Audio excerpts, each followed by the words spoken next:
Hello, প্রিয় শিক্ষার্থীবৃন্দ, আসসালামু আলাইকুম। আশা করি তোমরা ভালো আছো এবং করোনা বিধি মেনে চলছ। আজকে আমি তোমাদের সপ্তম শ্রেণীর ইসলাম ও নৈতিক শিক্ষা পাঠদান করব। আমি মোহাম্মদ নজরুল ইসলাম খান, সহকারী শিক্ষক, হুসেনপুর আদর্শ উচ্চ বিদ্যালয়। তোমরা পূর্ববর্তী ক্লাসে জেনেছ আখলাক কি। আখলাক একটি আরবি শব্দ, এর অর্থ চরিত্র, স্বভাব, আচার আচরণ, ব্যবহার ইত্যাদি।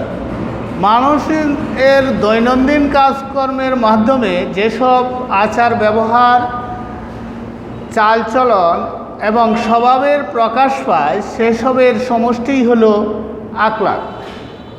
তাহলে আমরা আল্লাহর সৃষ্ট জীব, আশরাফুল মাখলুকাত, আমাদের চাল চলন, কথাবার্তা সবগুলোই বহির্প্রকাশ ঘটে এই চরিত্রের মাধ্যমে। সেসবের সমষ্টি হলো আখলাক।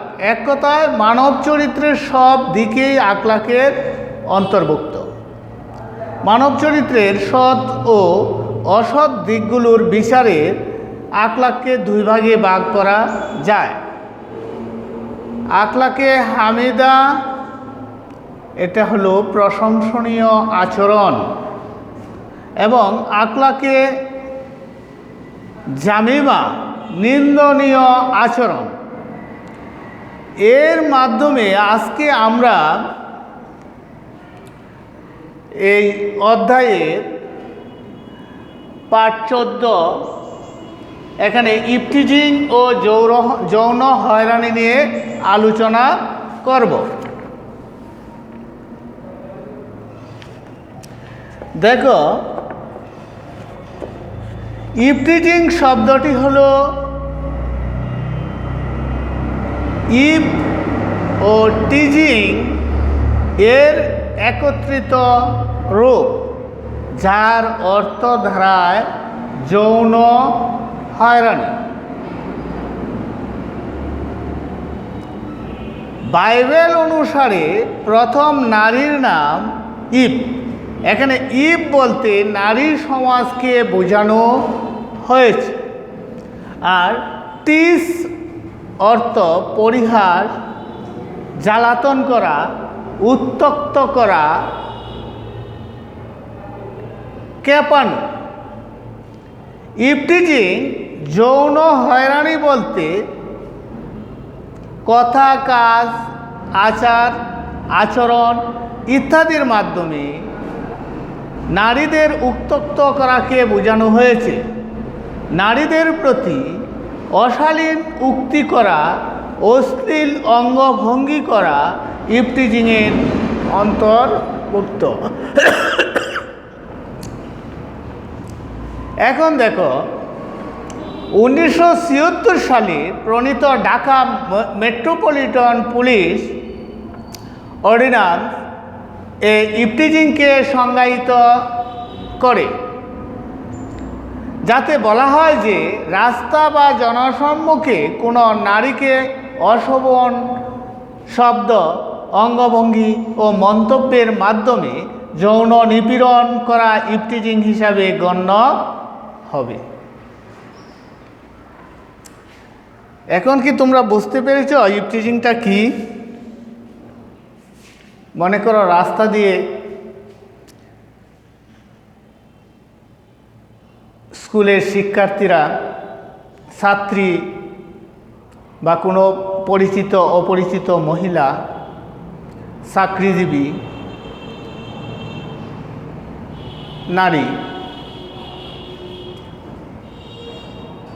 চলাচল করতেছে বা গাড়িতে উঠছে, পায়ে হেঁটে চলছে, তাদের প্রতি যদি অশোভন অঙ্গভঙ্গি প্রদর্শন করা হয় এবং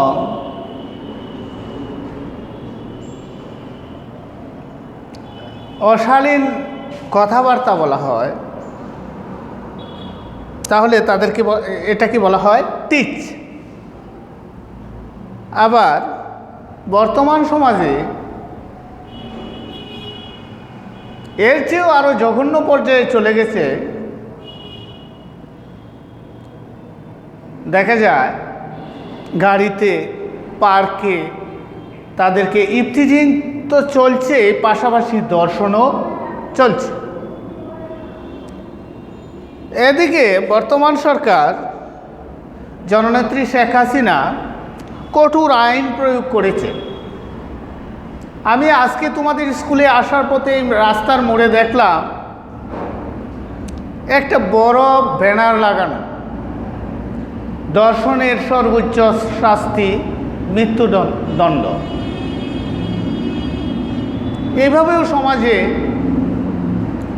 বিভিন্ন পোস্টার, ব্যানার দিয়েও বর্তমান সরকার ওই ইফটিজিং, যৌন হয়রানি ইত্যাদি মোকাবেলা করিতেছে এবং শিক্ষার্থীরা যাতে স্বাচ্ছন্দ্যে স্কুলে আসা যাওয়া করতে পারে, বিশেষ করে ছাত্রীগণ, সে ব্যাপারেও সরকার বিভিন্ন ভূমিকা নিচ্ছে। ওই তো তোমাদের স্কুলে কিছুদিন আগে করোনা বন্ধ হওয়ার পূর্বে প্রশাসনের লোকজন এসে তোমাদেরকে এই চেতনা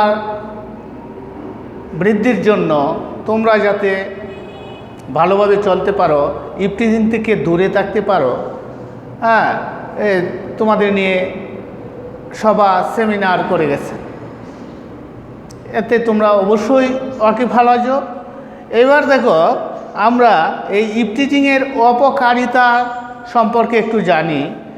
ধর্মীয় দৃষ্টিতে ইফটিজিং শব্দের অর্থ হলো যৌন হয়রানি, একটি সামাজিক ব্যাধি। নারীদেরকে উত্ত্যক্ত করা, কাউকে মন্দ নামে ডাকা বা উপহাস করা গর্হিত কাজ। মন্দ নামে ডাকলে এটাও ইফটিজিংয়ের শামিল, বা উপহাস করাটাও ইফটিজিংয়ের শামিল, হাসি ঠাট্টা করা তাকে নিয়ে। এ ব্যাপারে আল্লাহ তাআলা পবিত্র কোরআনে বলেছেন, তোমরা একের অন্যের প্রতি দোষারোপ করবে না এবং একে অপরকে মন্দ নামে ডাকবে না। ঈমান গ্রহণের পর মন্দ নামে ডাকা বড় ধরনের অপরাধ। যারা তওবা না করে তারাই জালিম। সূরা আল হুজরাত আয়াত নাম্বার 11। তো বর্তমানে প্রায়ই স্কুল কলেজের সামনে, রাস্তার মোড়ে, গলির মুখে কিছু বখাটে ছেলে দাঁড়িয়ে মেয়েদেরকে উত্ত্যক্ত করে। এর ফলে অনেক মেয়ে নিরাপত্তাহীনতায় ভুগে প্রয়োজনীয় শিক্ষা থেকে বঞ্চিত হয়। কেউ কেউ আবার আত্মহত্যার পথও বেছে নেয়। এতে সামাজিক শান্তি বিনষ্ট হয়, সমাজে অস্থিরতা বৃদ্ধি পায়, আইন শৃঙ্খলার অবনতি ঘটে, জাতি ধ্বংসের দিকে ধাবিত হয়। এবার আসো প্রতিকার, কিভাবে আমরা এই ইফটিজিংকে, এই সামাজিক ব্যাধিকে প্রতিকার করতে পারি, প্রতিরোধ করতে পারি, সেই ব্যাপারে তোমাদের পাঠ্য পুস্তকের আলোকে আমি কিছু কথা বলছি। 1976 সালে প্রণীত বাংলাদেশ আইনে ইফটিজিং একটি শাস্তিযোগ্য অপরাধ হিসাবে গণ্য হয়েছে। এর শাস্তি হিসাবে সর্বোচ্চ 1 বছর কারাদণ্ড অথবা 2000 টাকা জরিমানা অথবা উভয় দণ্ডে দণ্ডিত করার বিধান রাখা হয়েছে। 2000 টাকা জরিমানাও করতে পারে, 1 বছর কারাদণ্ড দিতে পারে, অথবা কারাদণ্ডও দিতে পারে, পাশাপাশি জরিমানাও করতে পারে। পারিবারিক অনুশাসন, ধর্মীয় শৃঙ্খলা, সামাজিক সচেতনতা এবং আইনের যথাযথ প্রয়োগের মাধ্যমে এটি নিয়ন্ত্রণ করা সম্ভব। আমরা এই ইফটিজিং বা যৌন হয়রানির মতো খারাপ কাজ করব না। আমরা সব সময় ভদ্র, নম্র, শালীন আচরণ করব। ইসলামের শিক্ষা অনুযায়ী জীবনযাপন করব। এটা কোনো ধর্মেই এই ইফটিজিং বা যৌন হয়রানির স্বীকৃতি দেয়নি। সকল ধর্মই মানুষ যাতে ভালোভাবে চলতে পারে, সমাজে আচার আচরণ ভালো হয়, দেশের একজন সুনাগরিক হয়ে জীবন ধারণ করতে পারে, সেই প্রেরণাই দিয়েছে। তাহলে আমরা এখান থেকে কি শিখলাম? আমরা ভদ্র, নম্র ও বিনয়ী হয়ে, শালীন হয়ে সমাজে বসবাস করব। কারো বাধার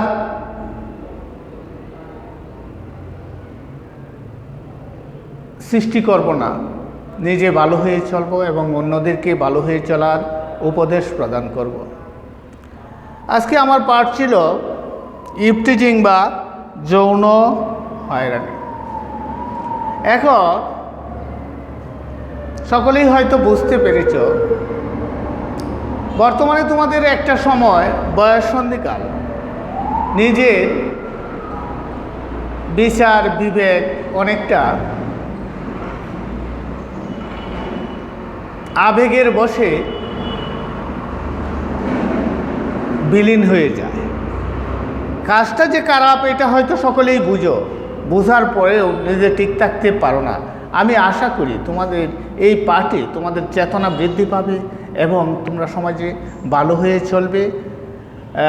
বিশেষ করে নারী সমাজকে উত্ত্যক্ত করবে না, কারণ তোমার মাও একজন নারী, তোমার বোন আছে। এমনিভাবে তুমি সমাজে মনে করবে অন্যরা তো আমার মা এবং বোনের মতোই। এই যে স্কুল কলেজে মেয়েরা আসে, হ্যাঁ, তারাও তোমার মা বোনের মতোই। তা আমি আশা করি তোমরা এই পথ থেকে সরে দাঁড়াবে। আজকে আমার পাঠ এ পর্যন্তই সমাপ্তি। এখন দেখো কাজ, বাড়ির কাজ। সমাজে ইফটিজিং প্রতিরোধ করতে কি কি পদক্ষেপ নেওয়া যায় তার একটি তালিকা তৈরি করে তোমরা আমাকে দেখাবে আগামী ক্লাসে। আরেকটা কাজ আছে দলীয় কাজ, এটা নিজেরা করে নেবে। শিক্ষার্থী তোমরা ইফটিজিংয়ের ফলে কি কি সামাজিক ক্ষতি হয় তার একটি তালিকা তৈরি করবে। আচ্ছা, পাঠ 15 দেখো। পাঠ 15,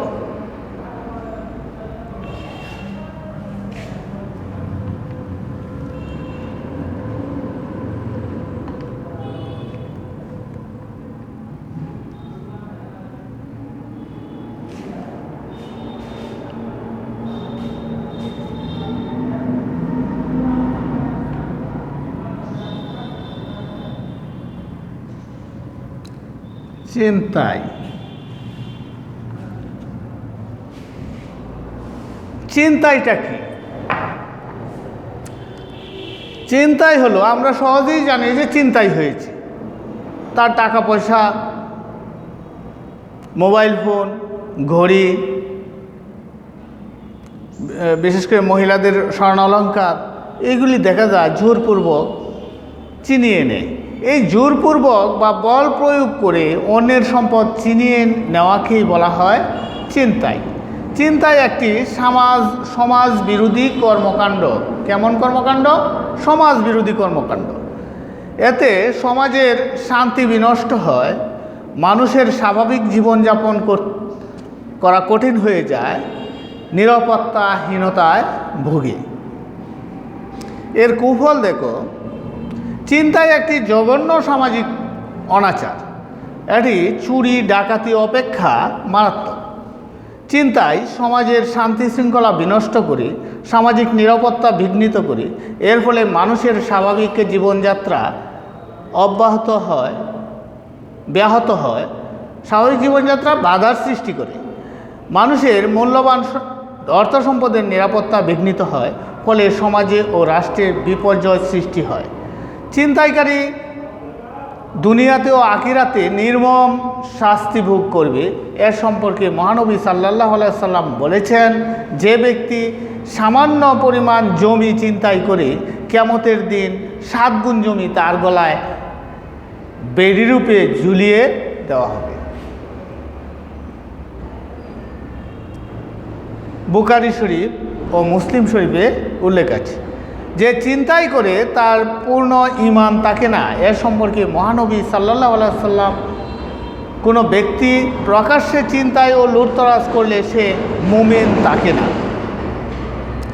চিন্তায় বর্বর যুগের চরিত্র বিশেষ। ইসলাম ও বর্বরতাকে সমূলে উৎপাটন করার লক্ষ্যে ঘোষণা করছেন, ইসলামী বিধানে না নিজে ক্ষতিগ্রস্ত হওয়ার নিয়ম আছে, না অন্যকে ক্ষতিগ্রস্ত করার নিয়ম আছে। নিজেও ক্ষতিগ্রস্ত হবে না, অন্যকেও ক্ষতিগ্রস্ত করা যাবে না। পবিত্র কুরআন শরীফে মহানবী সাল্লাল্লাহু আলাইহি সাল্লামের হাদিসে চিন্তায় ডাকাতি, লুটতরাজ ইত্যাদি অপকর্মের জন্য দৃষ্টান্তমূলক শাস্তির কথা উল্লেখ। ঠিক আছে, আমার হাতে করার সময় কম। প্রিয় শিক্ষার্থীবৃন্দ, এটা কিভাবে প্রতিকার করা যায়? এ ধরনের সামাজিক অপরাধ, অনাচার, অত্যাচার থেকে আমাদের মুক্তি পাওয়া একান্ত প্রয়োজন। সেই জন্য সামাজিক সচেতনতা প্রয়োজন। মানুষকে ছিনতাইয়ের কুফল সম্পর্কে সচেতন করা এবং কোরআন ও হাদিসের আলোকে এর অপকারিতা সম্পর্কে অবহিত করা প্রয়োজন। অপরাধীকে এরূপ সামাজিক অনাচার থেকে বিব্রত রাখার চেষ্টা করতে হবে। প্রয়োজনে আইনের হাতে সুপর্দ করতে হবে। সুষ্ঠু বিচার ব্যবস্থা ও সচেতনতা বৃদ্ধি পেলে এ ধরনের অনাচার সমাজ থেকে দূর হবে। আমরা ছিনতাইয়ের কুফল অনুধাবন করব, এ ধরনের জঘন্য কাজে লিপ্ত হব না। এর জন্য জঘন্য কাজ করে তাদেরকে এ থেকে বিরত রাখতে চেষ্টা করব। জঘন্য কাজ করা থেকে তাদেরকে আমরা বিরত রাখার চেষ্টা করব। এবার দেখো একটা কাজ, তোমরা কয়েকটি দলে ভাগ হয়ে নিজেদের মধ্যে চিন্তার কুফল আলোচনা করে এর প্রতিরোধের উপায়গুলো পোস্টারে লিখে আগামী ক্লাসে আমাকে প্রদর্শন করিবে। ঠিক আছে প্রিয় শিক্ষার্থীবৃন্দ, তোমরা সকলেই ভালো থাকো, সুস্থ থাকো এবং করোনা বিধি মেনে চলো। এই আশাবাদ ব্যক্ত করে আমি আমার সংক্ষিপ্ত ক্লাস এখানেই শেষ করছি। আসসালামু আলাইকুম।